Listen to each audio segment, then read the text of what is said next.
Next, I want to talk about how you can show women that you're listening to what they're telling you. And this is incredibly important. And the reason this is because when someone feels like they're being listened to, it'll make them a whole lot more attracted to you.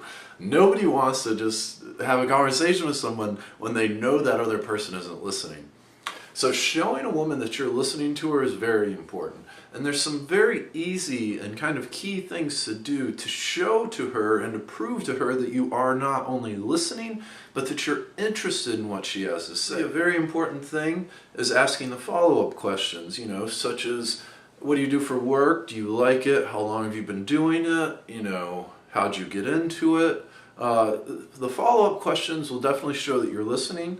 Maintaining eye contact in the conversation is extremely important, and just being attentive, smiling at the appropriate times, laughing at the appropriate times, just actually genuinely, sincerely listening to her. A really easy way to show her you're listening is even by remembering her name and using her name in that conversation. Something just this small really matters. If you haven't had this happen to you before, I've had it happen to me countless times where I met a woman, had conversation with her. Maybe this normally and more often than not happens when you're out at the bars and when you've been drinking.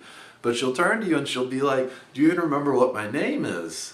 and I'm not going to lie, sometimes I don't and sometimes I do. And it's not the end of the world if you don't remember what her name is. It's okay, and you can still get her phone number and still have a successful closing. However, it's embarrassing. It makes you feel, it doesn't make you feel good if you can't even remember what her name is. Bringing conversations back to topics that were introduced earlier on will definitely show and prove that you're listening. An example was a sister. Another example, let's say she told you about a trip when she went abroad, or just a trip she went on and how much fun it was, and she went to go see somebody or whatever.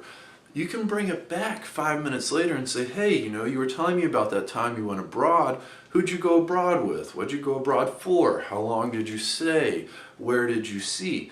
Bringing these topics back into the conversation will show and prove you're listening and is very, very attractive.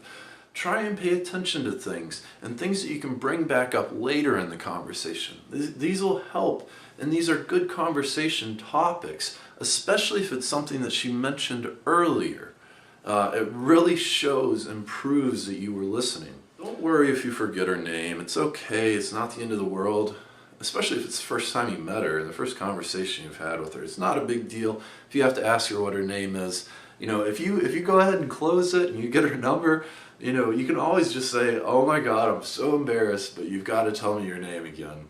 There's 1.5 million ways to spin it, so don't worry if you forget her name. Bottom line is there's not that much difference between that large girl and that perfect 10 model. There really isn't. And if you can have a conversation with the large girl, then you can have a conversation with the perfect 10 model. All you're doing is practicing your conversation skills. I promise you, there's not that much difference.